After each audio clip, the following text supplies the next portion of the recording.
வார்த்தைக்கு நிராய்த்து கொள்வோம். நாம் தொடர்ந்து பார்த்து கொண்டு வருகிறோம். தேவனுடைய குடும்பத்தை அறிந்து கொள்ளுங்கள் என்ற தலைப்பின் கீழே நாம் பார்த்து கொண்டு வந்தோம். தேவனுடைய குடும்பம் என்றால் என்ன, அது எப்படி தேவன் சிருஷ்டித்தார், அதில் மனுஷனும் மனுஷியும் எப்படி வாழ்ந்து பழகி பெருக வேண்டும் என்று தேவன் விரும்பினார். அந்த விருப்பத்திற்கு மாறா பாருங்க, இன்னைக்கு மனுஷனுடைய வாழ்க்கை சீர்கட்ட நிலைமையில இருக்கிறது. இவன் என்னன்னா இவனுடைய சந்தோஷம்தான் பெருசா நினைக்கிறான். மனைவி என்னன்னா அவருடைய சந்தோஷம்தான் பெருசா நினைக்கிறா. பாருங்க, எனக்கு வேண்டியது கிடைச்சா நான் உன்னை என்ன பண்ணிடுவேன், சந்தோஷமா வச்சுக்கொள்வேன். கணவர் நினைக்கிறாரு, எனக்கு வேண்டியதை நீ பண்ணேன்னா நான் உன்னை என்ன பண்ணுவேன், சந்தோஷமா வச்சுக்குவேன். பாருங்க, அன்னைக்கு தேவனுடைய குடும்பத்துல அப்படிப்பட்ட ஒரு இது கிடையாது. பாருங்க, ஒருத்தருக்கு ஒருத்தர் தாழ்ந்து போகிற தன்மை, ஒருத்தருக்கு ஒருத்தர் விட்டு கொடுக்கிற தன்மை, ஒருத்தருக்கு ஒருத்தர் மரியாதை கொடுக்கும் தன்மையை தேவன் அந்த குடும்பத்திலே சிருஷ்டித்தார் என்பதை நான் எடுத்து காண்பித்தேன். அதுக்கடுத்து ஆதாம் ஏவாள் எப்படி சிருஷ்டிக்கப்பட்டாங்க, அதுக்கடுத்து நோவாவின் காலத்தில் எப்படி இருந்தது, தேவன் அவர்களை பாதுகாக்கிற தேவனாக இருந்தார். தேவனை நம்புகிற ஜனங்களுக்கோ தேவன் பாருங்க அவனையும் அவனுடைய குடும்பத்தையும் என்ன பண்ணுகிறார், எல்லா பொல்லாங்கனுக்கும் எல்லா அழிவின் சக்திகளுக்கும் நாச மோசங்களுக்கும் அவருடைய குடும்பங்களை தேவன் பாதுகாக்கிறார். பாருங்க, தேவனுடைய குடும்பம் வெறும் ஐஸ்வர்யத்தை மட்டும் நாடக்கூடாது, முதலாவதாக தேவனையும் நாட வேண்டும் என்பதை குறித்து நாம் போதித்தோம். அதுக்கடுத்ததாக பாருங்க, கோத்திர தலைவர்களும் தலைவிகளும் எப்படிப்பட்ட வார்த்தைகளை பேச வேண்டும், குடும்பங்கள் எப்படிப்பட்ட வார்த்தை இருக்க வேண்டும், குடும்பங்கள் எப்படிப்பட்ட ஞானம் செயல்பட வேண்டும் என்பதை குறித்து நாம் போன வாரத்தில் பார்த்தோம். இந்த வாரமும் தொடர்ந்து ஒரு சில காரியங்களை எடுக்க போகிறோம். கிறிஸ்தவ குடும்பங்களிலே தேவனை ஏற்றுக்கொண்டு தேவனை வார்த்தைக்கு கீழ்ப்படுகிற ஒரு குடும்பமாக உங்களுடைய குடும்பம் எப்பொழுது மாறுகிறதோ, ஆவி ஆத்மா சரீரம் இந்த மூன்றிலையும் எப்பொழுது ஒரு மாற்றம் உண்டாகிறதோ அப்பதான் பாருங்க நம்முடைய வாழ்க்கையிலும் என்ன உண்டாகும், மாற்றம் உண்டாகும் என்று வேதம் போதிக்கிறது.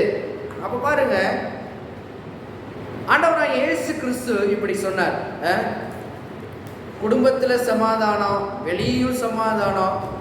எவன் இந்த உலகத்தெல்லாம் சுதந்திரிக்க முடியும் அப்படின்னா, இயேசு இவ்விதமாக ஒரு வார்த்தையை சொன்னார்.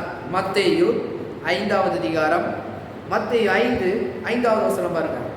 சாந்த குணம் உள்ளவர்கள் பாக்கியவான்கள். இங்கே பாக்கியவான்கள் என்று வருகிறது, அதுல ஒரு டிரான்ஸ்லேஷன் விதமாய் வருகிறது, சாந்த குணம் உள்ளவர்கள் ஆசீர்வதிக்கப்பட்டவர்கள், the blessed people அப்படின்னு வருது. அவர்கள் பூமியை சுதந்திரித்துக் கொள்ளுவார்கள். அப்ப பூமி பாருங்க, இன்னைக்கு சுதந்திரமா நமக்கு வேணும் அப்படின்னா குடும்பத்துல சுதந்திரம், நல்ல ஒரு சமாதானம், சந்தோஷம், நிம்மதி இந்த பூமியிலையும் நமக்கு அப்படி இருக்கணும்னா பாருங்க, வெறும் குடும்பத்துல மட்டும் அந்த சந்தோஷ சமாதானம் இருந்தால வெளியவும் இருக்கணும். வெளியே இல்லாட்டினாலும் குடும்பங்கள்ல அது பாருங்க, அது முதலாவதாக தோன்றும் என்றால் இந்த குடும்பத்திலிருந்து வெளியே உள்ள சூழ்நிலைகளையும் நாம் என்ன பண்ணலாம், மாற்றி அமைக்கலாம். அதனால தான் எடுத்து காண்பித்தேன் போன வாரத்தில். தேவன் வார்த்தையை கொடுத்துட்டாரு, உலகம் முழுவதும் பாருங்க இவன் பார்க்கறது எப்படி பார்க்குறான், தேவனுடைய வார்த்தையை ஆப்போசிட்டா இவன் ஒரு பார்வையில் பார்க்குறான். அங்கே எமோரியர் இருக்கிறாங்க, தர்சியர் இருக்கிறாங்க, எல்லாரும் இருக்கிறாங்க. நாங்களும் எப்படி இருக்கிறோம், வெட்டு கிளிகளை போல. இன்னைக்கு அநேக குடும்பங்கள் பாருங்க தங்களை தாங்களே தாழ்த்தி கொண்டு அவங்க எப்படிப்பட்ட உயர்வுல இருக்கிறாங்க, அவங்க எப்படிப்பட்ட ஆசீர்வாதத்தில் இருக்கிறாங்க, அவங்கக்கிட்ட பணம் இருக்குது, அவங்ககிட்ட நிறைய இருக்குது. நான் சொல்கிறேன், ஒரு பணத்தை வைத்து பெரியவனோ சின்னவனோ பாருங்க அப்படி யாரு கணிக்கிறார்களோ அவர்களுக்கு தேவனுடைய ரட்சிப்பு இன்னும் சரியாய் விளங்கவில்லை. பாருங்க, தேவன் சொல்றது என்ன, யாரு பாக்கியவான்களாம், சாந்த குணம் உள்ளவர்கள் பாக்கியவான்கள். எப்படி வேணாலும் வச்சுக்கலாம். மனைவி சில நேரத்தில் தேவையில்லாத வார்த்தைகளை பேசும்போது கணவன் அமைதியாக இருக்கிறதும், கணவன் தேவையில்லாத நேரத்தில் வார்த்தைகளை பேசும்போது மனைவி அமைதியா இருக்கணும்.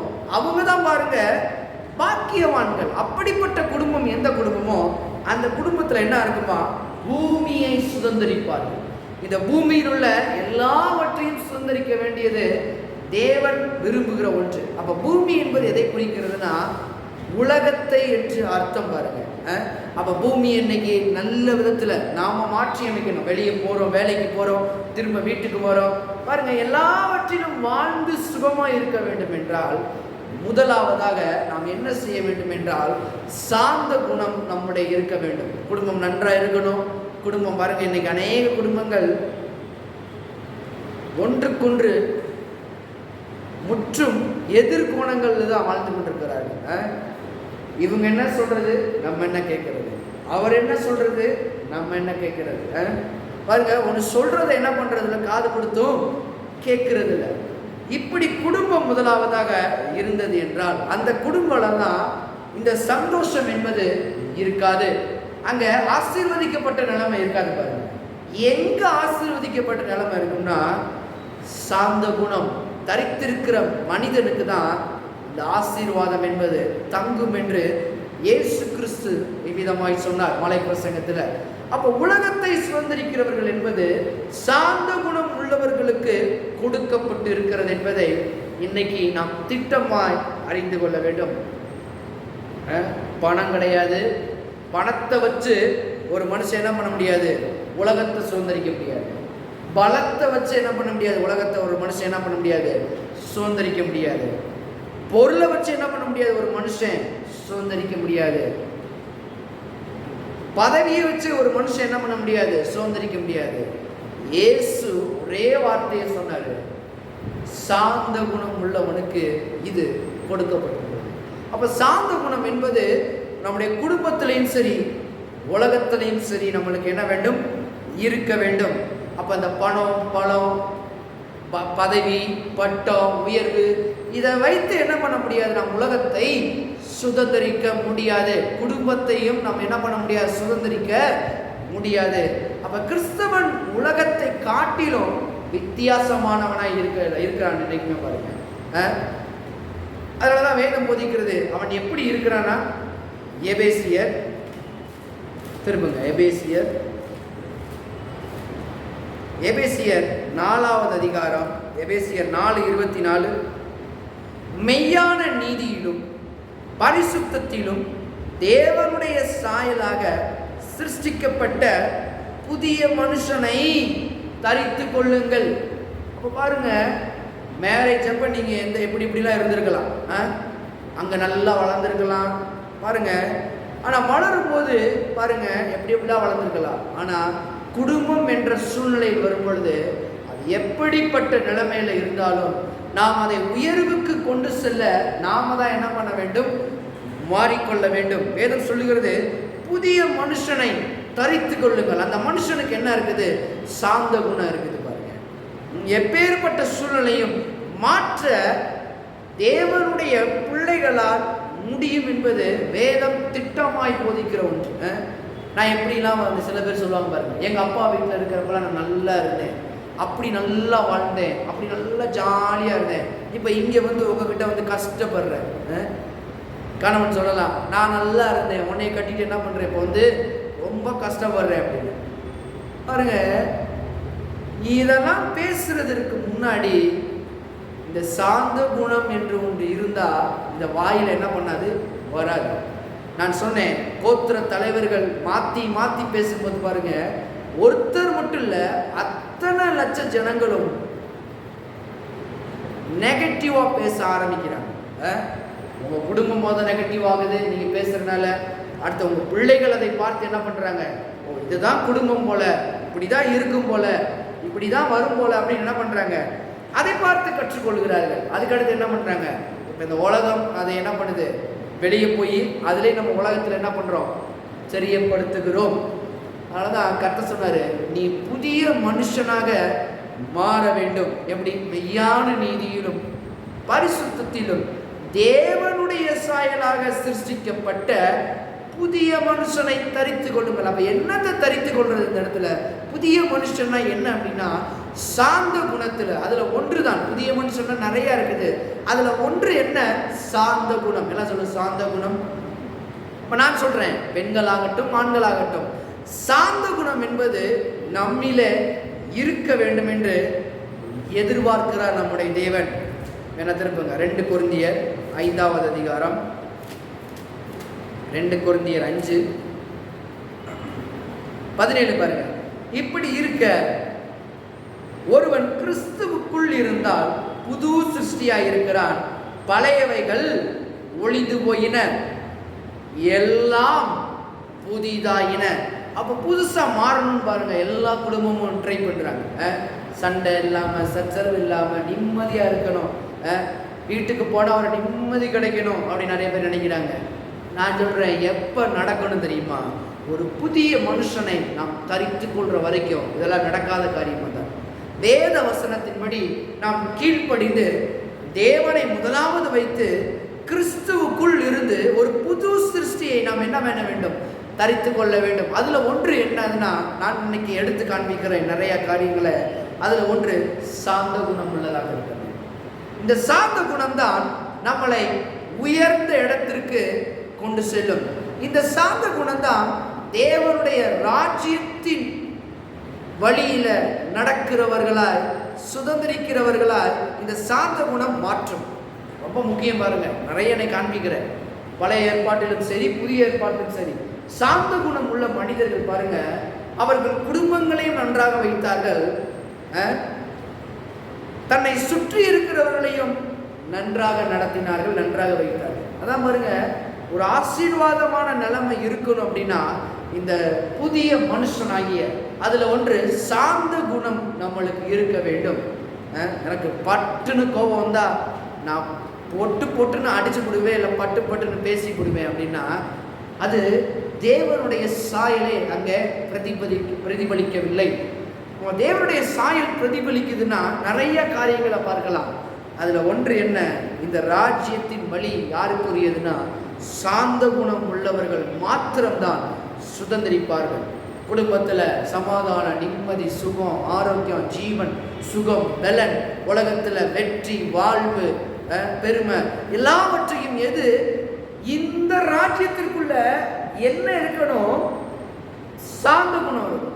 இந்த சாந்த குணம் இல்லை அப்படின்னா எதையுமே நம்மளால் என்ன பண்ண முடியாது? சுதந்திரிக்க முடியாது. வேணா பாருங்களேன், ஒரு காரியத்தை நான் எடுத்து காட்டுகிறேன். தேவன் இங்கே ஒரு முக்கியமான காரியத்தை பார்க்கிறார். நியாயாதிபதிகள் 6வது அதிகாரம், நியாயாதிபதிகள் 6:14 வசனத்தை பாருங்களேன். அப்பொழுது கர்த்தர் அவனை நோக்கி பார்த்து, உனக்கு இருக்கிற இந்த பலத்தோட போ, நீ இஸ்ரவேலை மீதியானரின் கைக்கு நீங்களாக்கி ரட்சிப்பாய், உன்னை அனுப்புகிறவர் நான் அல்லவா என்றார். பாருங்க, மீதியானரை தோற்கடிக்கணும், இவன் போறான், இவன் பயப்படுறான் பாருங்க மீதியான். அப்ப கர்த்தர் சொல்றாரு, உனக்கு இருக்கிற இந்த பலத்தோட போ, நீ இஸ்ரவேலை மீதியாரின் கைக்கு நீங்களாக்கி ரட்சிப்பாய், உன்னை அனுப்புகிறவர் நான் அல்லவா. அப்ப கிதியோன் மூலம் ஒரு பெரிய வெற்றியை கொண்டு வர போகிறார். அதற்கு யாரெல்லாம் கூட இருக்கணும் அப்படின்னா பாருங்க, 7வது அதிகாரத்துல விதமாய் கொடுக்கப்பட்டிருக்கிறது. ரொம்ப முக்கியமானது பாருங்க. 7வது அதிகாரம் யாரு வெற்றிக்கு பங்குள்ளவர்கள் என்பதை இங்கே வேதம் போதிக்கிறது பாருங்க. நியாயாதிபதிகள் 7. இப்ப அவன் எங்க போறான்? மீதியானரை முறியடிக்கணும், எல்லாவற்றையும் ஜெயிக்கணும். இவன் பயப்படுறான், நான் அவ்வளவு பெரிய ஆள் கிடையாதுன்றான். கர்த்தர் சொல்றாரு, இருக்கிற இந்த பலத்தோட இப்போ நான் என்ன பண்றேன்? உன்னோடு கூட இருக்கிறேன். அதான் பாருங்க, எது வரலையோ அதுல தேவனுடைய பலத்தை நாம் நம்ப வேண்டும், தேவனுடைய கிருபையை நம்ப வேண்டும், தேவனுடைய இரக்கங்களை நாம் நம்ப வேண்டும். பாருங்க, இது சரியா வரமாட்டேங்குது அப்படின்னு என்ன பண்ணக்கூடாது? என்னது இது அப்படின்னு நம்ம நினைக்க கூடாது. தேவன் எனக்கு இருக்கிறார், தேவன் எனக்கு என்ன பண்ணுவார், இதை சரி பண்ணி கொடுப்பார் என்ற விசுவாசம் நமக்குள்ள இருக்க வேண்டும். கிதியோன் பயப்படுறான், ஆனா கர்த்தர் சொல்றாரு, நீ ஜெயிப்ப, நீ போன்றாரு. அப்ப போற சமயத்துல இங்க கர்த்தர் ஒன்றை பாருங்க, அழகா ஒன்று எழுதி வச்சிருக்கிறார். சாந்த குணம் இருப்பவர்களை தேவன் சூஸ் பண்ண சொல்றாரு. ஏன்? தேவனுடைய ராஜ்யத்திற்குள்ள சாந்த குணம் உள்ளவர்கள், நான் சொன்னேன், அவங்க ஆசீர்வதிக்கப்பட்டு எல்லாவற்றையும் சுதந்திரிப்பார்கள். இப்ப கிதியோன் போறான். இப்ப பாருங்க 7வது அதிகாரம் நியாயாதிபதிகள் 7:1. அப்பொழுது கிதியோனாகிய எருகாபாலும் அவரோடு இருந்த ஜனங்கள் யாவரும் காலமே எழுந்து புறப்பட்டு, நிறைய ஜனங்கள் இருக்கிறாங்க, எழுந்து புறப்படுறாங்க. புறப்பட்டு ஆரோத் என்னும் நீரூற்றின் கிட்ட பாளையம் இறங்கினார்கள். மீதியானரின் பாளையம் அவனுக்கு வடக்கே மோரே மேட்டிற்கு பின்னான பள்ளத்தாக்கிலே இருந்தது. அப்பொழுது கர்த்தர் கிதியோனை நோக்கி, நான் மீதியானரை உன்னோடு இருக்கிற ஜனத்தின் கையில் ஒப்பு கொடுக்கிறதற்கு அவர்கள் மிகுதியாய் இருக்கிறார்கள். என் கை என்னை ரட்சித்தது என்று இஸ்ரவேல் எனக்கு விரோதமாக வீம்பு பேசுகிறதற்கு இடமாகும். இங்க பண்றான் பாருங்க, நான் ஜெயிச்சிருவேன். சில பேர் இப்படி நினைக்கிறான், சில பேர் என்ன பண்றான், என்னுடைய பலத்தினால அப்படி நினைச்சுக்கிட்டு இருக்கிறான். நீ கொஞ்சம் கவனி அப்படின்றார். பேசுகிறதற்கு இடமாகும் என்று சொல்லிட்டு 3வது வசனம் பாருங்க. ஆகையால் பயமும் திகிலும் உள்ளவன் எவனோ அவன் திரும்பி கீலேயாத் மலைகளிலிருந்து விரைவாய் ஓடிப்போக கடவன் என்று நீ ஜனங்களின் செவிகள் கேட்க பிரசித்தப்படுத்து என்றார். அப்பொழுது ஜனத்தில் 25,000 பேர் திரும்பி போய்விட்டார்கள், 10,000 பேர் மீதியாய் இருந்தார்கள். கர்த்தர் கிதியோனை நோக்கி, ஜனங்கள் இன்னும் அதிகம், அவர்கள் தண்ணீரண்டைக்கு இறங்கி போக பண்ணு, அங்கே அவர்களை பரிசித்து காட்டுவேன். கர்த்தர் இப்ப காமிக்கிறார் பாருங்க, உன்னோடு இருக்கிறவங்க அதிகம்ன்றனால நீ நினைக்க கூடாது, இஸ்ரவேல் அதிகம் இருந்தனால நீ நினைச்சிடாத, நான் யாருன்னு உனக்கு காட்டுறேன். பயந்தவன்லாம் முன்னாடி ஓட சொல்லுன்றாரு. பயந்தவன் ஒரு கூட்டம் ஓடிடுச்சு. இப்ப அடுத்த கூட்டத்தை காட்டுறாரு. உனக்குள்ள ஒரு சிலரை நான் தேர்ந்தெடுத்து கொடுக்குறேன் அப்படின்னு சொல்லி கர்த்தர் காட்டுறாரு பாருங்க. இறங்கி போக பண்ணு, அங்கே அவர்கள் பரிசித்து காட்டுவேன். உன்னோட கூட வரலாம் என்று நான் யாரை குறிக்கிறேனோ அவன் உன்னுடனே கூட வரக்கடவன், உன்னுடனே கூட வரலாகாது என்று நான் யாரை குறிக்கிறேனோ அவன் உன்னுடனே கூட வராதிருக்க கடவன் என்றார். 5வது வசனம் பாருங்க. அப்படியே அவன் ஜனங்களை தண்ணீர் அண்டைக்கு இறங்கி போக பண்ணினான். அப்பொழுது கர்த்தர், சரியா கர்த்தர் பாருங்க யோசனையை கொடுக்கிறார் பாருங்க. கர்த்தர் கிதியோனை நோக்கி, தண்ணீரை ஒரு நாய் நக்கும் பிரகாரமாக அதை தன் நாவினாலே நக்குகிறவன் எவனோ அவனை தனியையும், குடிக்கிறதற்கு முழங்கால் ஊன்றி குனிகிறவன் எவனோ அவனை தனியையும் நிறுத்து என்றார். 6வது வசனம். தங்கள் கையால் அள்ளி தங்கள் வாய்க்கெடுத்து நக்கி கொண்டவர்களின் லக்கம் 300 பேர். மற்ற மனுஷங்கள் எல்லாம் தண்ணீர் குடிக்கிறதற்கு முழங்கால் ஊன்றி குனிந்தார்கள். அப்பொழுது கர்த்தர் கிதியோனை நோக்கி, நக்கி குடித்த அந்த 300 பேராலே நான் உங்களை ரட்சித்து மீதியானரை உன் கையில் ஒப்பு கொடுப்பேன். மற்ற ஜனங்கள் எல்லாரும் தங்கள் தங்கள் இடத்திற்கு போக கடவர்கள். கர்த்தர் 2ஆ பிரிச்சுட்டாரு பாருங்க. ஒரு மனுஷன் பாருங்க குனிய முடியாம, அந்த சாந்த குணம் அந்த இது இல்ல பாருங்க அவனுக்கு. கர்த்தர் இதுலயே பார்க்கிறாரு பாருங்க. 2 விஷயத்தை உனக்கு முன்னால காண்பிக்கிறேன். ஒருத்தன் என்ன பண்ணுவான், முழுசா என்ன பண்ணுவான், குனிஞ்சு நாய் நக்குவது போல தண்ணியை அவன் குடிக்கிறான். இன்னொருத்தையும் முழங்கால் படிக்கிட்டு இது குடிக்கிறான். இந்த குனிஞ்சு குடிச்சான் பாரு, அவனை நீ தெரிந்துக்கோ. இவன் என்ன பண்ணு, பின்னால போகுது. ஏன் கர்த்தர் இங்க என்ன சொல்ல வராரு, கிதியோனுக்கு என்ன காட்ட வராரு அப்படின்னா, இந்த சாந்த குணம் உள்ள மனிதர்கள் பாருங்க அப்படியே பிளாட்டா. இது என்னத்தை குறிக்கிறது, நாம் நம்முடைய பலத்தை கொண்டு எல்லாவற்றையும் செய்ய முடியாது. குடும்பம் சரியாயிருன்னு நினைக்கிறோம், ஆனா தப்பாவே போயிட்டு இருக்குது, இது மாறிடும் நினைக்கிறோம். பாருங்க நிறைய பேர் தங்களுடைய பலத்தினால எல்லாத்தையும் செய்ய பார்க்குறாங்க. வேலைக்கு போறாங்க, நல்லா இல்லைன்னே அவங்க ஏதாவது ஒன்று செஞ்சு ஏதாவது ஒன்றை வச்சு மாத்திடலான்னு பார்க்குறாங்க. கர்த்தர் சொல்றாரு, நீ சாந்த குணம் உள்ளவனாய் இப்படிப்பட்டவனை போல கர்த்தர் முன்பாக முழுவதுமாய் சரணடைந்தேன் என்றால், கர்த்தர் சொல்றாரு, குடும்பத்தையும் நான் ரட்சிப்பேன், தொழிலையும் நான் ரட்சிப்பேன், எல்லாவற்றையும் மாற்றி கொடுக்க அவராலே முடியும். அப்ப கிதியோன் என்பவன் பாருங்க, கர்த்தர் இவனை கொண்டு செய்ய போகிறாரு. ஆனா இவனுக்கு பின்னால் வருகிற கூட்டம் பாருங்க, சில பேர் எப்படி என்றாங்க, 3 விதமான கூட்டங்களை கர்த்தர் காண்பிக்கிறார். என்னால முடியும் அப்படின்றவன் முதலாவதா நிற்கிறான் பாருங்க. நிறைய கூட்டம் இருக்கு, அதனால ஜெயிச்சிடலாம். கர்த்தர் சொல்றாரு, இவனை வேற விளக்கிடு. இன்னொரு கூட்டம் இருக்குது, அவனால ஃபுல்லாமே என்ன பண்ண முடியல, தன்னைத்தானே தாழ்த்த முடியல. இன்னொரு கூட்டம் இருக்குது, முற்றிலுமாய் குனிந்து அந்த பாருங்க, அது எதற்கு அடையாளம், தேவனை நம்புகிற சாந்த குணமுள்ள ஒரு மனிதனுக்கு அது அடையாளமாக இருக்கிறது. அப்ப உலகத்தை சுதந்திரிக்கிறதற்கு இப்படி இருந்தால்தான் சுதந்திரிக்க முடியும். வேற எவன்டையும் தாழ்ந்து போக அவசியம் இல்லை, கர்த்தர்கிட்ட நம்ம தாழ்ந்து போக வேண்டும். சாந்த குணமா இருக்க வேண்டும். பாருங்க, எதையோ ஒருத்தர் சொன்னா எடுத்து கட்டையை கொண்டு நல்லா அடிச்சா சரியா இல்லை. சாந்த குணம் இருக்கிற இடத்துல நான் சொல்லுகிறேன், உயர்ந்த பதவியில தேவன் வைப்பார் என்று வேதம் போதிக்கிறது. சாந்த குணம் உள்ளவர்கள் பாக்கியவான்கள், அவர்கள் பூமியை சுதந்திரிப்பார்கள். அப்போ ஒன்றே ஒன்று பாருங்க, ஒரு தொற்றுக்கொண்டே வழி நடத்துகிறது, நம்முடைய உள்ள நிலையை பற்றி பேசுகிறது இந்த மலை பிரசங்கம். நம்ம உள்ள எப்படி இருக்கிறோம், உள்ள எப்படி தேவனை தொழுது கொள்ளுகிறதுலையும் தேவனை ஆராதிக்கலையும், தேவன் தான் முன்னில, என்னுடைய பலன் அல்ல, என்னுடைய இது இல்லை, எல்லாம் தேவனுடைய கிருபை, அவர் தான் எல்லாவற்றிற்கும் ஆதாரம் என்பதை முற்றிலுமாக யாரு சரணடைகிறார்களோ, நான் சொல்றேன், குடும்பம் சரணடைய வேண்டும், தலைவன் சரணடைய வேண்டும், தலைவி சரணடைய வேண்டும், பிள்ளைகள் சரணடைய வேண்டும். அந்த வீட்டில் தேவன் தான் ஹெட்டா இருக்கணும். பாருங்க, முடிவு அவர் எடுத்த பிறகுதான் கணவன் அடுத்து மனைவி எடுக்கணும். அதனால பாருங்க, இந்த இடத்துல தப்பு ஆகும் பொழுது என்ன நடக்குது அப்படின்னா, குடும்பங்கள் பாருங்க ஒன்றை ஒன்று விரோதமாக மாற ஆரம்பிக்கிறது.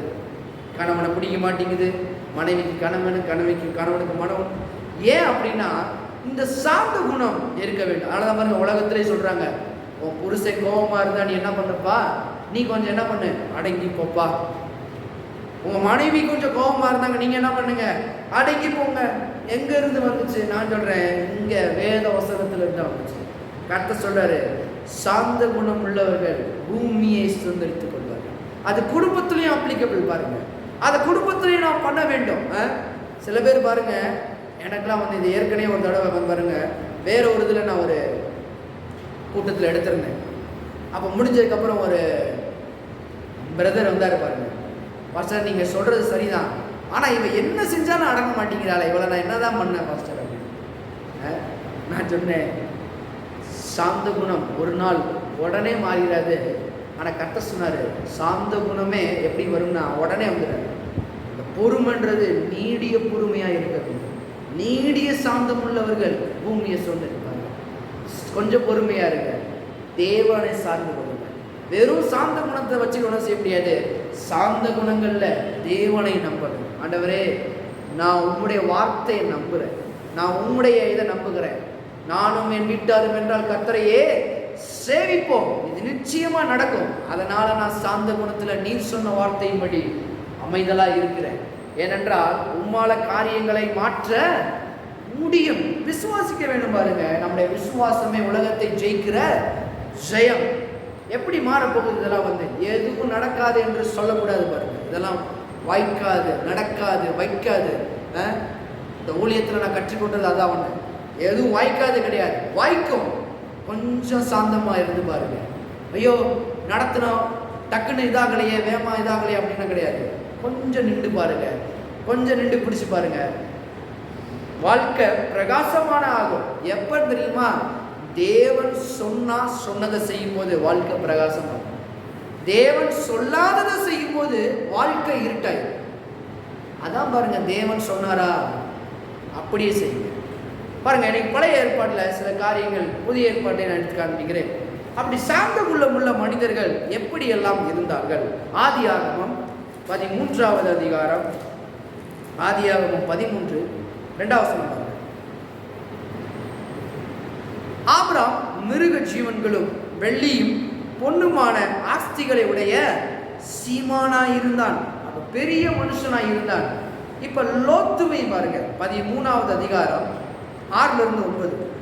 அவர்கள் ஒருமித்து கூடியிருக்க அந்த பூமி அவர்களை தாங்கக்கூடாது இருந்தது. அவருடைய ஆஸ்தி மிகுதியாய் இருந்தபடியால் அவர்கள் ஒருமித்து வாசம் பண்ண ஏதுவில்லாமல் போயிற்று. ஆபிரகாமுடைய மந்தை மேய்ப்பருக்கும் லோத்துவினுடைய மந்தை மேய்ப்பவருக்கும் வாக்குவாதம் உண்டாயிற்று. அக்காலத்திலே கானானியரும் பெர்சியரும் அத்தேசத்தில் குடியிருந்தார்கள். ஆபிரகாம் லோத்தை நோக்கி, எனக்கும் உனக்கும் என் மேய்ப்பவருக்கும் உன் மேய்ப்பருக்கும் வாக்குவாதம் வேண்டாம், நாம் சகோதரர். இந்த தேசம் எல்லாம் உனக்கு முன் இருக்கிறது அல்லவா, நீ என்னை விட்டு பிரிந்து போகலாம். நீ இடதுபுறம் போனால் நான் வலதுபுறம் போகிறேன், நீ வலதுபுறம் போனால் நான் இடதுபுறம் போகிறேன் என்றான். அப்பொழுது லோத்து தன் கண்களை ஏறெடுத்து பார்த்து யோர்தான் நதிக்கு அருகான சமபூமி முழுவதும் நீர்வளம் பொருந்தியதாய் இருக்கிறதாய் கண்டான்.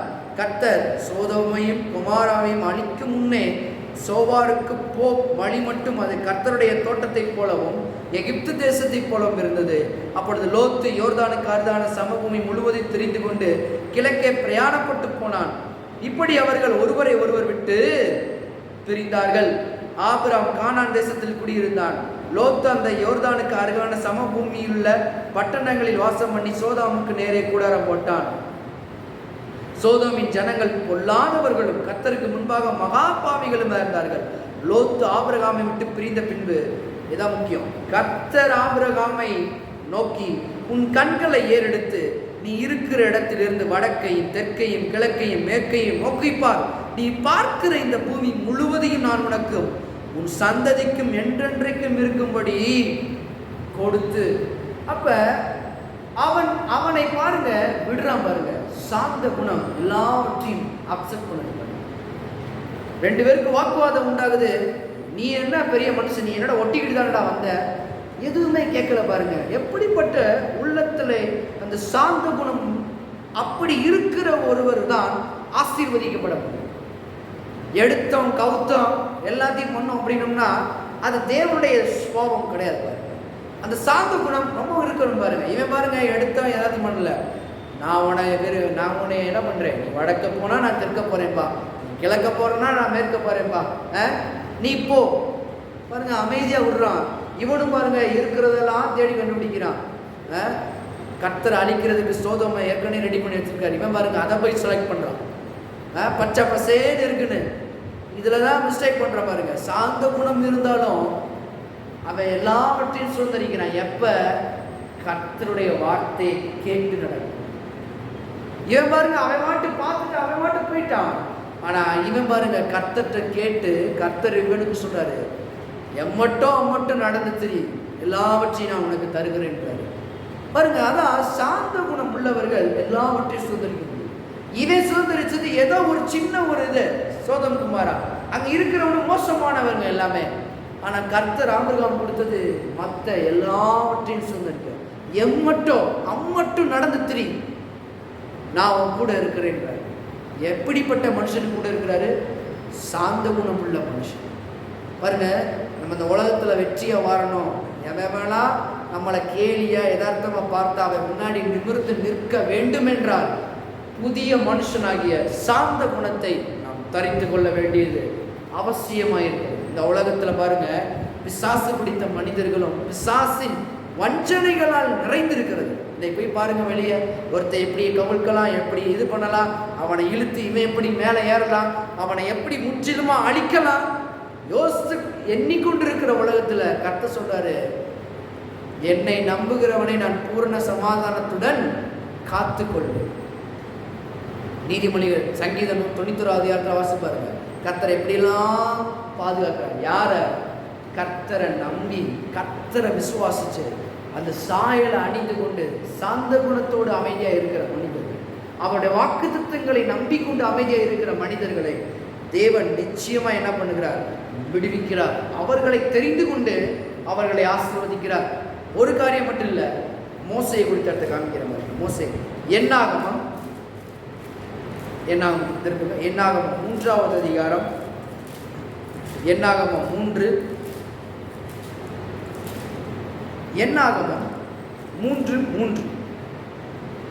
ஆசாரிய ஊழியம் செய்கிறதற்கு அவனால் பிரதிஷ்டை செய்யப்பட்டு அபிஷேகம் பெற்ற ஆசாரியரான ஆரோனுடைய குமாரனின் நாமங்கள் இவைகளே. இங்க மோசேயை கர்த்தர் தெரிந்து கொள்றார். அப்ப தாழ்த்தி கொள்ளுகிற மனிதனாக இருந்தவன் மோசே. உணவசனம் பாருங்க. சீனாய் மலையில் கர்த்தர் மோசையோட பேசின நாளிலே ஆரோன் மோசே என்பவருடைய வம்ச வரலாவது. ஆரோனுடைய குமாரர் முதல் பிறந்தவனாகிய நாதாப், அபியூ, எலையாசார், இத்தாமார் என்பவர்களே. இப்ப 4ஆம் வசனம். நாதாபும் அபியூவும் சீனாய் மனாந்தரத்தில் அந்நிய அக்கினியை கர்த்தருடைய சந்நிதியில் கொண்டு வந்தபோது கர்த்தருடைய சந்நிதியில் மரித்து போனார்கள். அவர்களுக்கு பிள்ளைகள் இல்லை. எலெயாசாரும் இத்தாமாருமே தங்கள் தகப்பனாய் ஆரோனுக்கு முன்பாக ஆசாரிய ஊழியம் செய்தார்கள். அப்ப மோசே தேவனிடத்தில் தாழ்த்தி கொள்ளுகிற ஒரு மனுஷனாக இருந்தா, மற்ற எல்லாருமே எப்படி இருந்தாங்கன்னா வேற மாதிரி இருந்தாங்க. எனக்கு பின்னாடி இவங்க தான், எனக்கு பின்னாடி இவங்க தான் வரணும். ஆனா பாருங்க, மோசே தாழ்த்தி கொள்கிறான். இது எப்படி உங்களுடைய ஊழியத்தை நான் எப்படி செய்வேன் ஆண்டவரே, நான் ஒரு திக்கு வாயும் மந்த வாயும் உள்ளவன் அப்படின்னு. கர்த்தர் சொல்றாரு, நான் உன்னை எடுத்து பயன்படுத்துறேன். உன் வாய்க்கு என்ன பண்ணுவான், உன் சகோதரனே வாயா இருப்பேன். அவன் வருவான், ஆரோன் வருவான், உனக்கு உதவி செய்வான் அப்படின்னு. ஆரோனை தேர்ந்தெடுக்கிறாரு, ஆரோனும் கீழ்ப்படுகிறான். அதான் பாருங்க, இந்த சாந்த குணம், இந்த கீழ்ப்படுகிற ஒரு உள்ளம், அமைதலா இருக்கிற தேவன் என்ன சொல்லலாம் அப்படி செய்கிற ஒரு உள்ளம், அப்படிப்பட்ட ஒரு இருக்கிற உள்ளத்துல தேவன் என்ன பண்றாரா, அவனை ஆசீர்வதிக்கிறார் என்று வேதத்துல பார்க்கிறோம். சாந்த குணம் உள்ளவர்கள் ஆசீர்வதிக்கப்படுவார்ன்றத இன்னொரு வசனத்துக்கு அப்புறம் எபிரேயர் 11 25 26 பாருங்க.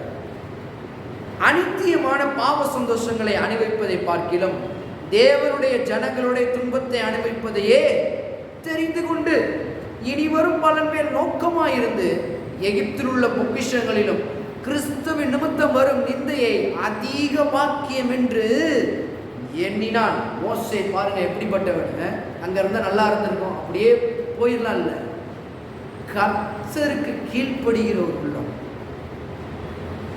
அநித்தியமான பாவ சந்தோஷம் எனக்கு தேவையில்லை, அதை அனுபவிப்பதை பார்க்கலாம் தேவனுடைய ஜனங்களோட துன்பத்தை அனுபவிக்கலாம். ஆனா துன்பத்தையாக அனுபவிச்சான் பாருங்க, கர்த்தர் இவனுக்கு எப்பேற்பட்ட சாக்கியத்தை கொடுத்தார். 30 லட்சம் ஜனங்களை வழிநடத்தக்கூடிய ஒரு தலைவனா ஏற்படுத்தினார். ஒரு பாக்கியம் உள்ளவனா மோசை ஏற்படுத்தினார். இவன் மூலம் செங்கல் பிளக்கப்படுகிறது, இவன் மூலம் காடை வரவழைக்கிறது. தேவன் பாருங்க, அந்த சாந்த குணம் இருக்கிறதுனால, சாந்த குணம் எங்க இருக்கிறதோ அங்க தேவன் இருப்பார். அப்ப ரொம்ப முக்கியம் பாருங்க, குடும்பங்கள்ல சாந்தம் என்பது ரொம்ப முக்கியம். சில நேரத்துல பாருங்க கோபம் வரத்தான் செய்யுது, சில நேரங்கள்ல இருக்குது. சில நேரங்கள்ல எதுக்கு கோபப்படுறோன்னே தெரியாம சில பேர் கோபப்படுவாங்க. பேச்சு பூரா முட்டாள்தனமா இருக்கும். அடுத்த யோசிச்சு பார்த்தா எதுக்கு இதை பேசணும் அப்படின்னு அவங்களே கொஞ்சம் யோசிக்கணும். அதனாலதான் கர்த்தர் சொல்றாரு, சாந்த குணம் உள்ளவர்களா இருக்கிறவங்கள நீங்க, நான் வேணா இப்ப நான் சொல்றேன், பைபிளுடைய ஆதாரத்தில் அடிப்பேன். யாரெல்லாம் சாந்த குணமா இருக்கிறாங்களோ, யாரெல்லாம் பொறுமையா இருக்கிறாங்களோ அவங்கள கொஞ்சம் நீங்க பாருங்களேன். நான் சொல்றேன், அவங்க ஆசீர்வதிக்கப்பட்ட நிலைமையில இருக்கும். அவங்க கையில பணம் புரண்டுகிட்டே இருக்கும். அவங்க கையில பாருங்க எப்போது இருக்கிறத காட்டிலும் முந்தி இருந்த பலத்தை காட்டிலும் இன்னும் பலமா இருக்கு. எங்க தெரியுமா? சாந்த குணத்தை தரித்திருக்கிறவர்கள். அப்ப அப்படி இருக்கணும். தாவீதும் அப்படிதான் இருந்தா பாருங்க. ஏன் சவுல் அடிக்கடி துரத்துறான் அவனை கொல்றதுக்கு? பாருங்க, தாவீதை கொல்றதுக்கு சவுல் துரத்துறான். ஏன்? ஒரு நாள் கையை களவுமாக பிடிப்படுறான், படுத்திருக்கிறான், எடுத்து ஒரு சரி போயிட்டே இருக்கலாம். ஆனா பாருங்க, அந்த கட்டில் பக்கத்துல வச்சுட்டு ஒரு நாள் அங்க இருக்கிறான். ஒரு நாள் அவன் வில்ல அம்பு எய்தும் போது சொல்றான், அவனே சாவுக்கும் எனக்கும் ஒரு அடி டிஸ்டன்ஸ் தான் இருந்துச்சு, செத்துருக்க வேண்டியது. தாவீதுக்கு நல்ல வாய்ப்பு கிடைச்சிச்சு. முற்றும்தான் சவுலை போட்டு தள்ளியிருக்கலாம். ஏன் போட்டு தள்ளலைன்னா அதுல ஒன்று சாந்த குணம் அவன் இருந்துச்சு. நீ என்னதான் பண்ணிட்டு போ, நீ கர்த்தரால் அபிஷேகம் பண்ணப்பட்ட மனுஷனாமே. என்ன மாதிரி ஒரு ஆள் பாருங்க, விரோதமா பண்றான். ஆனா விரோதிக்கு கூட இவனுடைய உள்ளம் எப்படி இருக்குது? சாந்தத்தினால் நிறையுது. பக்கத்துல தான் இருக்கிறான். விட்டா இவ்வளவு நாள் ஓட விட்டுலடா, தண்ணி இல்லாம, சில நேரங்கள்ல சாப்பாடு இல்லாம, உன்னை என்ன பண்றேன் பாரு, கையில கிடைச்சவனை பாருங்க என்ன வேணாலும் பண்ணிருக்கலாம். ஆனா இவனுக்குள்ள அந்த சாந்த குணம் இருந்தனால அவனை மன்னிச்சு விடுறான். நீ பாருங்க, நிறைய பார்க்கலாம். யூடியூப்ல கூட பாருங்க, நிறைய சொல்றாங்க, அவர் இப்படி பண்ணிட்டாரு, அவர் அப்படி பண்ணிட்டாரு, அவர் அப்படி போயிட்டாரு, இவர் இப்படி போயிட்டாரு. ஒருவர் பாருங்க சொல்லக்கூடாது. இந்த சாந்த குணம் இருக்கிறவங்க இடத்துல என்ன இருக்கும் தெரியுமா? கர்த்தருடைய கிருபை அவங்கள்ட்ட. அதனால்தான் வீட்டில் என்ன இருக்கணும்? சாந்த குணம் இருக்க வேண்டும். மனைவி மீறி பேசும்போதும், கணவன் மீறி பேசும்போதும் சாந்த குணம் இருக்குன்ற இடத்துல பாருங்க வெற்றி உண்டாகும். அதனால பாருங்க, கலாத்தியர் 6வது அதிகாரம் விதமாய் போதிக்க. கலாத்தியர் 6:15 வசனத்தை நான் வாசிக்கிறேன். நீங்கள் ஒருவரை ஒருவர் கலாத்தியர் 6:15 மன்னித்துக் கொள்ளுங்கள். கலாத்தியர் 6:15 கிறிஸ்து இயேசுவுக்குள் விருத்த சேதனமும் ஒன்றுமில்லை, விருத்த சேதனம் இல்லாமை ஒன்றுமில்லை, புது சிருஷ்டியே காரியம். பல பேர் சொல்றாங்க பாருங்க, பழைய ஏற்பாடு மாதிரியே இருக்கணும், புதிய ஏற்பாடு மாதிரியே சிலது வந்துடணும். கர்த்தர் சொல்றாரு, புது சிருஷ்டியை அணிந்து கொள்ளுங்க, புது சிருஷ்டியே காரியம். இன்னைக்கு எல்லா இடத்துலையும் நன்மை உண்டாகும், எல்லா இடத்துலையும் கர்த்தருடைய வார்த்தையின்படி அந்த பாக்கியவான்களா இருக்க வேண்டும் என்றால் புது சிருஷ்டியில ஒன்று சாந்த குணம் உள்ள இருக்கணும். இந்த சாந்த குணம் இல்லை அப்படின்னா ஒன்றுமே செய்ய முடியாது, எதையுமே நம்மளால் என்ன பண்ண முடியாது, பண்ண முடியாது. இது பழைய ஏற்பாட்டில் மட்டும் இல்லை, புதிய ஏற்பாட்டிலையும் இருக்குது. அப்போஸ்தலர் 7வது அதிகாரம், அப்போஸ்தலர் 7:58-59 வாசிக்கிறேன். அப்போ 7:58-59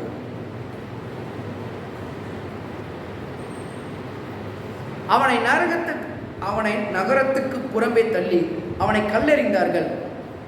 சாட்சிக்காரர் தங்கள் வஸ்திரங்களை கலற்றி சவுல் எண்ணப்பட்ட ஒரு வாலிபனுடைய பாதத்தின் அருகே வைத்தார்கள். அப்பொழுது கர்த்தராகிய இயேசுவே, என் ஆவியை ஏற்றுக்கொள்ளும் என்று ஸ்தேவான் தொழுது கொள்ளுகையில் அவனை கல்லெறிந்தார்கள். பாருங்க என்ன மாதிரி ஒரு இது பாருங்க. அந்த சாந்த குணம் கடைசி தருவாயில தேவனை பற்றி சொல்றான். ஸ்தேவான் எல்லாத்துக்கும் சொல்றான். இவங்க பாருங்க கையும் களமும் பிடிச்சு இவனை கல்லெறிஞ்சு கொள்ள போறாங்க. அப்ப கூட அவன் என்ன சொல்றான், என் ஆவியை ஏற்றுக்கொள்ளும் என்று ஸ்தேவான் தொழுது கொள்கையில் அவனை கல்லெறிந்தார்கள். அவனோ முழங்கால் படியிட்டு, ஆண்டவரே இவர்கள் மேல் இந்த பாவத்தை சுமத்தாது. இந்த நேரத்தில் யாராவது பண்ண முடியுமா? நம்மளாம் இருந்தால் என்ன பண்ணியிருப்போம்? இருக்கிற கலரெல்லாம் ரிட்டர்ன் வாங்கிட்டு எடுத்து மொத்த கலைஞ்சிக்கு எரிஞ்சிருப்போம். அவன் சிறுசாக இருந்தால் நம்ம பெருசாக இருப்போம். அந்த மாதிரி ஆட்கள் கர்த்தர் சொல்றாரு பாருங்க, என்ன மாதிரி இருந்திருக்கான் பாருங்க அவனுடைய உள்ளம். ஏனால் இவன் புது சிருஷ்டியாக இருந்தான். புது சிருஷ்டியாக இருந்தவனுக்கு மறுபடியும் ஒருவனை காயப்படுத்த தெரியாது. அதுதான் கர்த்தர் ஆண்டவராகிய இயேசு கிறிஸ்துவே ஒரு உவமையை சொன்னார்ல, ஒருவன் வழி அருகே குழியுமாய் கடக்கிறான். அந்த நேரத்தில் பாருங்க, ஒருத்தன் முன்னாடி போறான், அவன் கண்டுக்காம போறான். இன்னொருத்தரும் பார்க்குறான், கண்டுக்கலை. இன்னொருத்தரும் பார்க்குறான். ஒருத்தன் மட்டும் என்ன பண்ணுறான், அந்த குத்துயிரும் கொலையுருமாய் கிடக்கிறவனை எடுத்து கழுதையின் மேலே ஏற்றி காயம் கட்டி அவனுக்கு என்ன பண்ணுறான், மருந்து கொடுத்து ஒருத்தர்கிட்ட போய் கொடுத்து, நான் விதமாய் போயிட்டு இருந்தேன், எனக்குள்ள இதை என்ன பண்ணுறேன் கொடுக்குறேன், இவனை நல்லா ஆயிட்டு என்ன பண்ணுங்க, அவனை வழி அனுப்புவீங்கன்னு காசு கொடுத்துட்டா போகிறான். பாருங்க, இதுதான் தேவனுடைய உள்ளம். குற்றுவிலை கொலையில கிடக்கிறவன் என்ன பண்ணுறது பார்த்துட்டு, சரி நல்ல கடை எப்போ முடியும் பார்த்துட்டு இருப்போம் அப்படின்னு அவனையும் வாழ்வு கொடுக்க வேண்டும் என்று என்பதுதான் தேவனுடைய சாயல். அப்போ குடும்பத்திலையும் அப்படிதான் இருக்கணும் பாருங்க. தன்னை நல்லதான் வேதம் சொல்லுகிறது, உன்னை போல என்ன பிறனையும் நேசி. அதே போலதான் வேதத்திலையும் எழுதப்பட்டிருக்குது, தன்னுடைய சரீரமாகிய மனைவி என்ன பண்ணக்கூடாதா, பாவிக்க கூடாது. அப்படி தன்னுடைய சரீரமாகவே பாவிக்க. அவன் உன்னுடைய சரீரம் அங்க அடிச்சுச்சுன்னா பாருங்க இங்கேயும் வலிக்கும். அது கொஞ்ச நாளுக்கு அப்புறம் தான் தெரியும், ஏன்னா அப்படி அடிச்சிட்டோமே, நம்ம இப்படி மிருகத்தனமாக நடந்துட்டோமே. அப்போ தெரியாது, கொஞ்ச நாள் கழிச்சு தெரியும். பாருங்க, மனைவி பேசுகிற ஒவ்வொரு வார்த்தைகளும் அப்போ தெரியாது. அதனால தான் சொல்லுவாங்க, இருக்கிற நேரத்தில் அருமை தெரியாது, இல்லாத நேரத்தில் தான் அவனுடைய அருமை தெரியும். ஏன்? இருக்கிற நேரத்தில் இந்த அருமையை தெரிந்து கொள்வதற்கு என்ன சாந்த குணம் தான் இருக்கணும். அதனால தான் வார்த்தையில் கவனமாக இருக்கும். போன தடவை சொன்ன இந்த தடவை சொல்கிறேன், வார்த்தை கவனமாக இருந்தது என்றால் சொல்லிக் கொடுக்கறதுலையும் சரி, குடும்பங்களையும் சரி, பிள்ளைகள் மத்தியிலையும் நாம் சொல்வதை சரியாக நாம் கற்றுக் கொடுக்க வேண்டும்.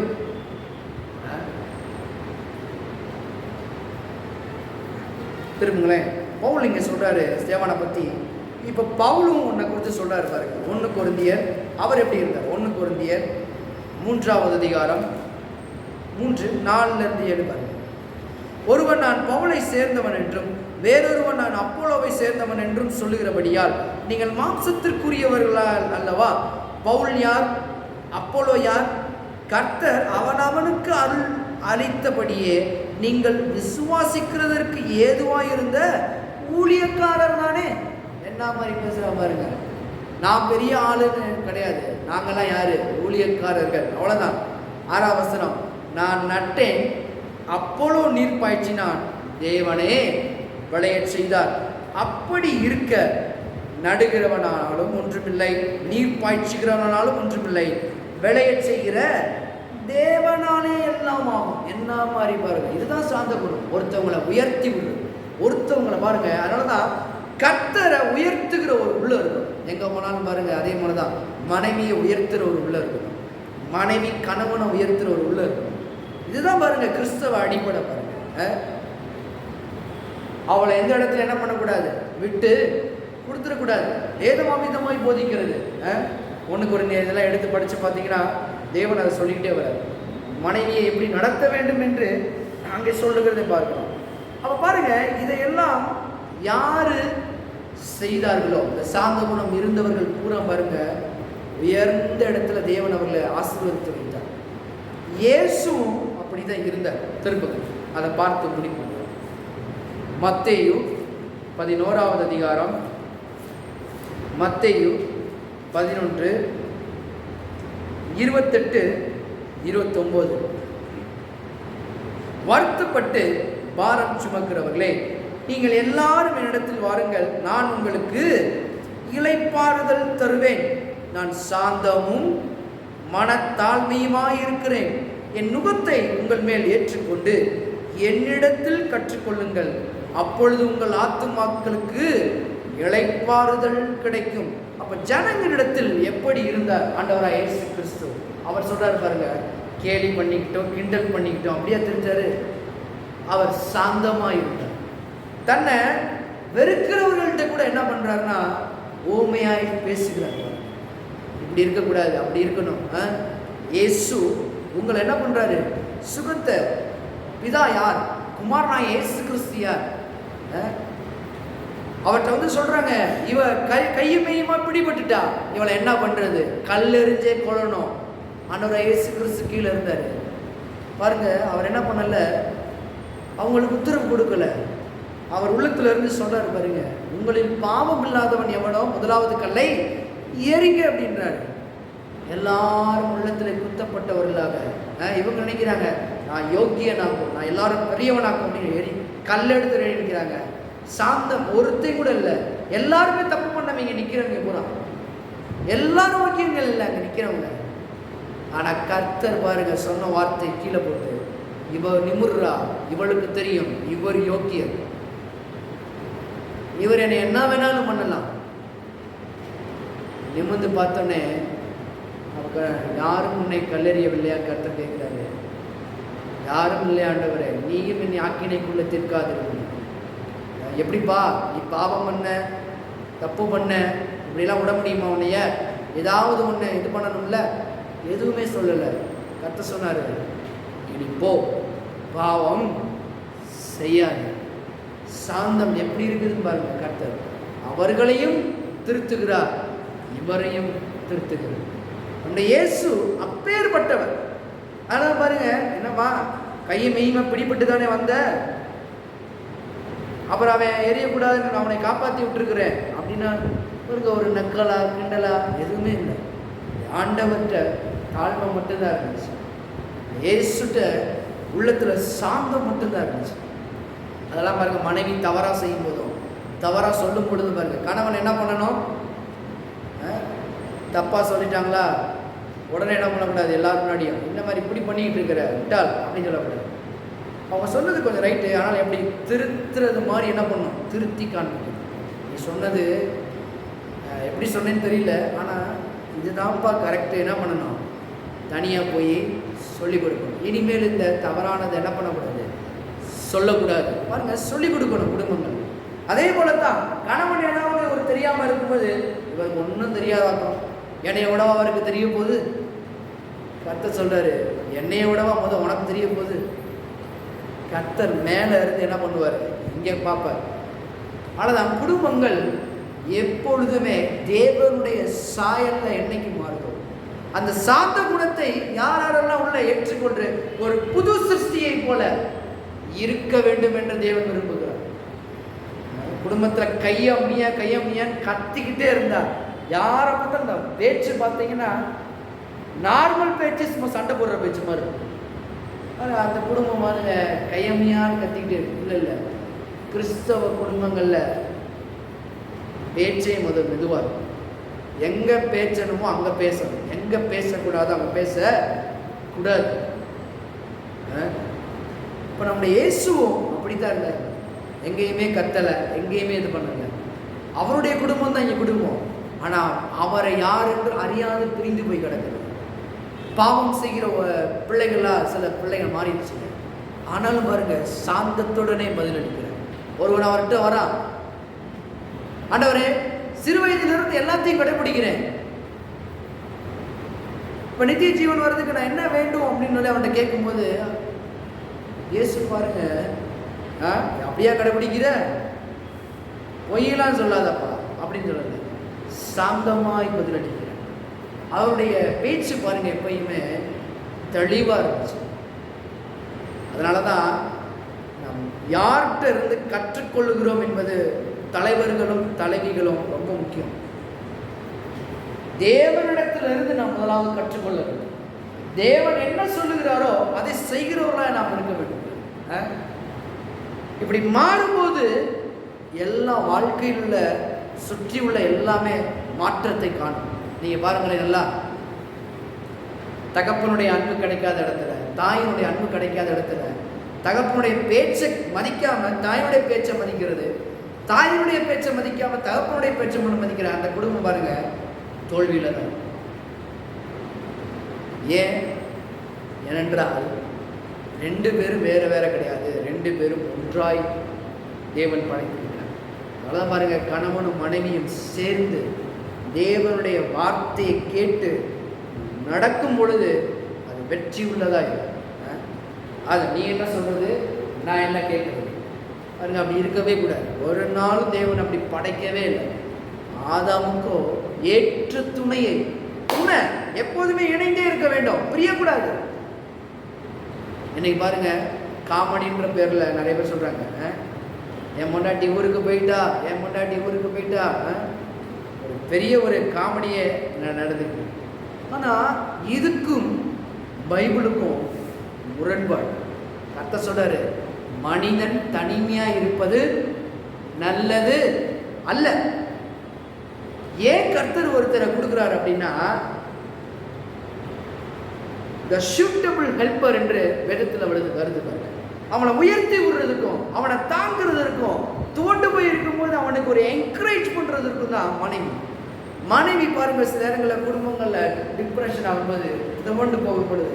கணவன் அங்கே எழுப்பி நிற்க வேண்டும், ஜீவனுள்ள வார்த்தைகளை பேச வேண்டும். போன தடவை எடுத்து காண்பிச்சேன், கோத்திர தலைவர்கள் தப்பா பேசும்போது கீழே உள்ள எல்லாரும் வேற மாதிரி ஆயிடுச்சு. தப்பா இவங்க பேச ஆரம்பிக்கிறாங்க. கர்த்தருடைய வார்த்தை தெளிவா இருக்குது, இவங்க வார்த்தை பூரா தப்பா இருக்கு. போக முடியாது, அங்கே இருந்தா கொமட்டிக்காயை சாப்பிட்டுருக்கலாம், அங்கே இருந்தா நாங்க சந்தோஷமா இருந்திருப்போமாக்கும், இங்க வந்து எங்களை கொல்றதுக்கா வந்தீங்க அப்படின்னு. கர்த்தர் கொல்றதுக்கா சொன்னாரு? கர்த்தருடைய வார்த்தை என்னது? பாலும் தேனும் ஓடுகிற நலமும் விசாலமான தேசம், அங்க நல்லா இருப்பீங்கப்பா, அங்க கொண்டு சொல்றேன் கர்த்தருடைய வார்த்தை. ஆனா இவனுடைய வார்த்தை வேற மாதிரி இருந்துச்சு. அதனால தலைவனுடைய வார்த்தை கவனமா இருக்கும். அதுல என்ன கவனம் இருக்குன்னா, சாந்தத்துடன் நம்ம என்ன பண்ண வேண்டும், எடுத்து வைக்க வேண்டும். பிள்ளைகள் தவறு செய்யும், எடுத்தோடனே பிடிச்சி சாத்தி காதெல்லாம் வீங்க வச்சு புஷ்னு வீங்க வச்சு அப்படி கிடையாது. சாந்தமாய் தெரிவிக்கிறது, இது தவறு, இது சரி. பாருங்க சபை கிறிஸ்தவர்கள் அப்படி இருக்க வேண்டும். பாருங்க இன்னைக்கு அதெல்லாம் தப்பு. பாருங்க நம்மளாம் என்ன பண்ணணும்னா, பிள்ளைகளுக்கு கற்றுக் கொடுக்க வேண்டும். செக்ஸுவல் எஜுகேஷனையும் கற்றுக் கொடுக்கணும். தேவனே அதை கற்றுக் கொடுக்குறாரு. உங்களுக்கு தெரியுமா, பைபிள்ல இருக்குது எப்படி நடக்க வேண்டும். ஒரு சலங்கையை கட்டிக்கிட்டு ஒரு பெண் வந்து பாருங்க இன்னொரு இடத்திற்கு வருவாள். அவளை என்ன பண்ணக்கூடாது, அந்த இடத்துல நீ பார்க்க கூடாது. அவ அந்த தெருவில் வந்தா நீ 3 தெரு தாண்டி அங்க போன்னு சொல்லி நீதிமொழிகள் எழுதப்பட்டிருக்கு. இன்னும் சொல்கிறேன், நீதிமொழிகள் 31வது அதிகாரம் தன்னுடைய குமாரனாகிய சாலமோன் பாருங்க, அவருடைய தாய் போதித்த வசனம் தான் நீதிமொழிகள் 31. எப்படி இருக்க வேண்டும், குணசாலியான ஸ்திரீனா என்ன கற்றுக் கொடுக்குறாங்க பாருங்க. இன்னைக்கு யாரு அதை கற்றுக் கொடுக்கறது? தகப்பனோ தாயோ அதை கற்றுக் கொடுக்கறது இல்லை, சபையும் அதை போதிக்கிறது மறந்துருச்சு. நான் சொல்றேன், இதெல்லாம் கற்றுக் கொடுக்க வேண்டும். இயேசு கற்றுக் கொடுத்தார். அவன் சொல்றான் பாருங்க, நித்திய ஜீவனை கொடுக்க என்ன பண்ணும், நான் எல்லாத்துலையும் கரெக்டாக இருக்கிறேன். கத்த சொல்றாரு, நீ உள்ள குறைவா இருக்கிறப்பா, உன்னுடைய இதெல்லாம் விட்டு தரித்திரருக்கு கொடுன்றாரு. ஏன் சொல்றாரு? உனக்குள்ள அந்த ஆசை இருக்குதா? சாந்த குணம் எல்லாத்தையும் உயர்த்த வேண்டும் என்ற ஆசை இருக்கு. எல்லாரும் நல்லா இருக்கணும், எல்லாரும் சந்தோஷமா இருக்கணும், அதைத்தான் தேவனுடைய ஆசை. அதுதான் புது சிருஷ்டியின் சாயம் பாருங்க. அப்படி இருக்க வேண்டும். இயேசுவும் அப்படிதான் இருந்தார். இன்னைக்கு நாமும் அப்படி இருக்க வேண்டும் என்று தேவன் விரும்புகிறார். திருப்புங்க வேண்டாம். ஏசாயா 42வது அதிகாரம், ஏசாயா 42 3வது வசனம் பாருங்க. அவர் நெறிந்த நாணலை முறியாமலும் மங்கி எரிகிற திரியை அணையாமலும் நியாயத்தை உண்மையாக வெளிப்படுத்துவார். பாருங்க, என்னுடைய தேவன் தப்புனா அதை எப்படி நான் உண்மையாக வெளிப்படுத்துவார், சாந்தத்துடன் வெளிப்படுத்துவார். எடுத்து அடிச்சு திருத்தி, நீ சொல்ற மாதிரி தன்னிடத்தில் நேசமா இருக்கிறவர்களை கர்த்தர் என்ன பண்றாரா, சிச்சித்து வழி நடத்துகிறார். சிச்சைனா என்ன அர்த்தம் தெரியுமா? அப்படியே காலை உடைப்பாரு, கையை உடைப்பாரு, கழுத்தை திருகுவாரு. அப்படி இல்லை. சிச்சைனா என்னன்னு வேதத்தில் சிச்சை என்பது அவருடைய வார்த்தையை கொண்டு போதிப்பதுதான் சிச்சை என்று வேதத்தில் எழுதப்பட்டிருக்கிறது. பாருங்க, தப்பு தப்பான போதனையை கேட்டு நம்முடைய ஆண்டவரை தப்பு தப்பா பார்க்கக்கூடாது. அவர் நல்லவர். அவர் பாருங்க, அவற்றிலிருந்து தான் கற்றுக்கொள்ள வேண்டும். பாருங்க, இவரே தப்பா இருந்துட்டு இவர் தப்பு தப்பா சொன்னதுனால தான் நாம் இவருடைய வாழ்க்கை மறந்து விடுகிறோம். குடும்பங்கள் இவரை நினைக்க மாட்டேங்குது. கர்த்தர் நல்லவர், என் குடும்பத்திற்கு நல்லவர், என் பிள்ளைகளுக்கு நல்லவர். கர்த்தர் சொல்லியிருக்காரு, நீ உன் பிள்ளைகளின் பிள்ளைகளின் பிள்ளைகளுடைய வாழ்வை சமாதானத்தை காண்பாய். அப்ப சமாதானத்தை காண்பாய் என்று சொன்ன தேவன் சமாதானத்திற்கான வழியையும் போதிக்காமல் இருப்பாரா? சொல்றது பாருங்க, நியாயத்தை உண்மையாக வெளிப்படுத்தும். கர்த்தர்கிட்ட கேட்கணும், ஆண்டவரே என் பிள்ளை சொன்ன கேட்கல, நீர் அவனுக்கு போதிய மாட்டவரே, அவனுக்கு கற்றுக் கொடு மாட்டவரே. ஜெபம் பண்றோமா? இயேசு இப்பேற்பட்டவர். பாருங்க, எல்லா மனுஷர்களும் சாந்த குணத்தை தரித்திருந்தார்கள். அதனாலதான் வெற்றி உள்ள குடும்பமாக, வெற்றி உள்ள உலகத்துல வெற்றி உள்ளவர்களாக இருந்தார். எனக்கு வெற்றி இல்லை அப்படின்னா ஏன்னா இந்த சாந்த குணம். எவனை எப்படி ஏமாத்தலாம், எவனை எப்படி கள்ளத்தலம் பண்ணலாம், எவனை எப்படி உருட்டி பிறக்கலாம். பாருங்க, இன்னைக்கு குடும்பங்கள்லேயே அப்படி வந்துச்சு பாருங்க. இன்னைக்கு சொல்றாங்க பாருங்க, நானே கேட்டிருக்கேன், நிறையா அஞ்ஞானிகள் பேசி கேட்டிருக்கிறேன், கிறிஸ்தவர்கள் குடும்பத்திலையும் பேசி கேட்டிருக்கிறேன். நீ என்ன பண்ணாத, நல்லது நடந்தா யார்கிட்ட சொல்லக்கூடாது, உன் குடும்பத்திட்ட சொல்லாதப்பா. ஏன்னா அவங்க தான் ஏற்கிறதுலையே கவுத்தி விடுறதுக்கு நிறையா பிளான் பண்ணுவாங்க. அது இப்போ மட்டும் இல்லை, வளர்ந்து ஒரு சமயத்தில் கேள்விப்பட்டேன். பிள்ளைகள் மத்தியிலையும் அதை விதைத்திருக்கிறதை நான் கண்டிருக்கிறேன். ஏன் உலகம் ஆயிடுச்சு. கர்த்தர் சொல்றாரு, நீ உன் பிள்ளைகளை எப்படி பண்ண, சாந்த குணம் உள்ளவர்களாய் வளர்க்க. அதை என்ன பண்ண, எப்படி எடுத்து சொல்லணுமோ அப்படி எடுத்து சொல்லணும். பாருங்க, குடும்பங்கள் நன்றாக இருக்க வேண்டும் என்று தேவனுடைய திட்டம். அதனால பாருங்க, பிசாசு எல்லாத்தையும் தாறுமாறாக்கிட்டான் இந்த உலகத்தில். அதனால பாருங்க, தேவனுடைய வார்த்தையை எந்த குடும்பம் முன்னாடி வைக்கிறோம், தேவனுடைய வார்த்தை வசனத்தின்படி அவர் என்ன சொல்லுகிறாரோ அதன்படி செய்கிற குடும்பம் பிழைக்கும், வாழ்ந்திருக்கும், சுகித்திருக்கும், சாட்சி உள்ள குடும்பமாக. எப்ப கர்த்தருடைய வார்த்தையை நம்பி இருக்கிற ஜனம். வேற என்னுடைய பாருங்க, யோவான் 12:49. யோவான் இயேசு பாருங்க, இயேசு குறித்து நிறைய எடுத்துக்க. யோவான் 12:49.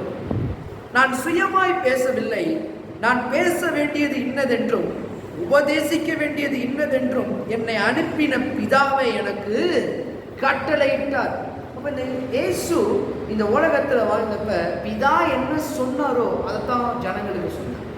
இன்னைக்கு குடும்பங்கள்ல தேவன் என்ன சொன்னாரோ அதுதான் பிள்ளைகளுக்கு சொல்லிக் கொடுக்கணும். தேவனிடத்துல கற்றுக்கொண்டு என்ன பண்ணோம், பிள்ளைகளுக்கு சொல்லிக் கொடுக்கணும். இன்னைக்கு பாருங்க, அவங்க இந்த உலகத்துல வாழ்ந்த அனுபவங்களையும் அவங்க இந்த உலகத்துல வாழ்ந்த பாருங்க அதை என்ன பண்ணக்கூடாது, சொல்லிக் கொடுக்க கூடாது.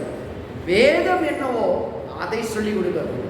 கர்த்தருடைய வார்த்தை என்னவோ, அதனாலதான் ஆண்டவரோடு ஒரு பழகுற பழக்கம் ரொம்ப அவசியம். இன்னைக்கு நிறைய குடும்பங்கள் பழகாததுனால தான் தவறா போதித்து கொண்டே இருக்கிறது.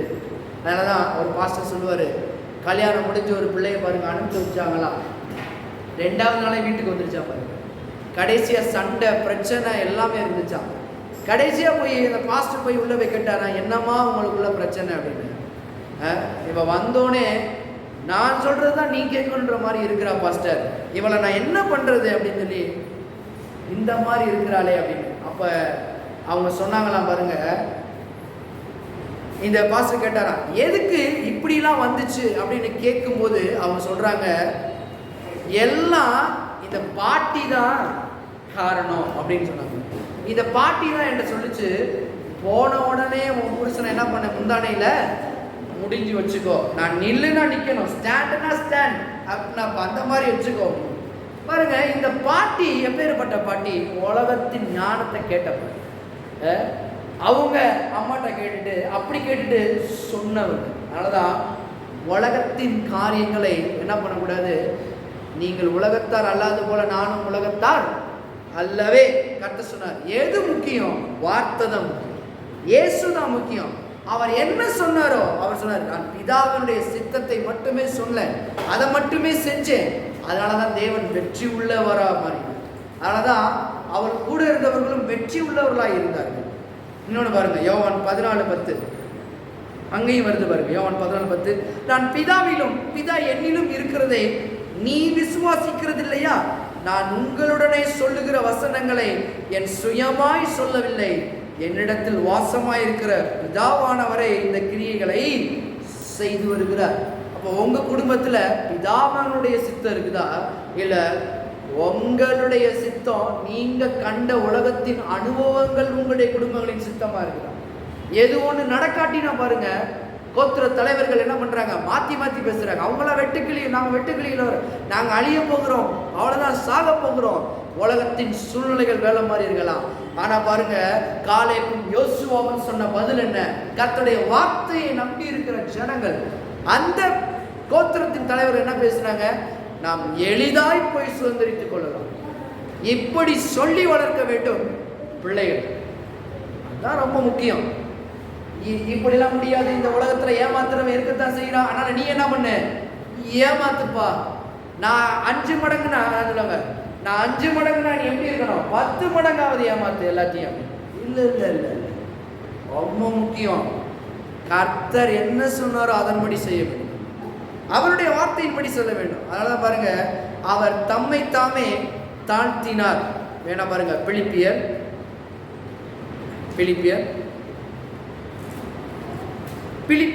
2வது அதிகாரம் 6-8 வரைக்கும் பாருங்க. அவர் தேவனுடைய ரூபமாயிருந்தும் தேவனுக்கு சமமாயிருப்பதை கொள்ளையாடின பொருளாக எண்ணாமல் தம்மை தாமே வெறுமையாக்கி அடிமையின் ரூபம் எடுத்து மனுஷ சாயலானார்.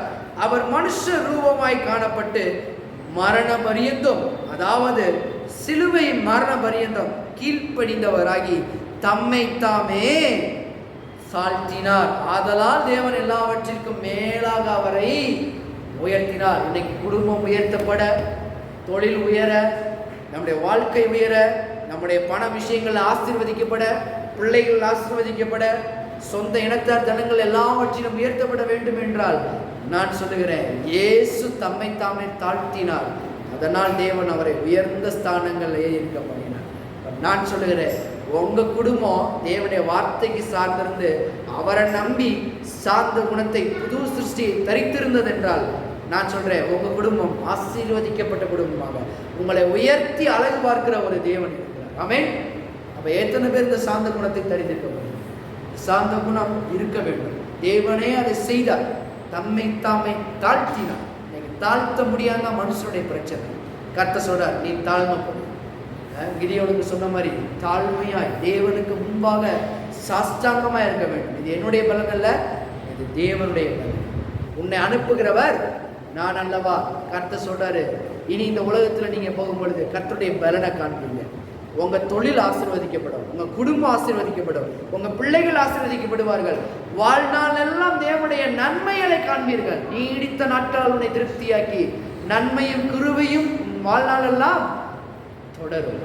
கர்த்தர் தொடர செய்யும். அவரை விசுவாசிங்க, அவரை உங்கள் குடும்பத்தில் தலைவராக வைங்க. இந்த இல்லத்தின் தலைவர் யாரு? ஆண்டவராகிய இயேசு கிறிஸ்து என்று மற்றவர்கள் சொல்ல வேண்டும். ஆமென்.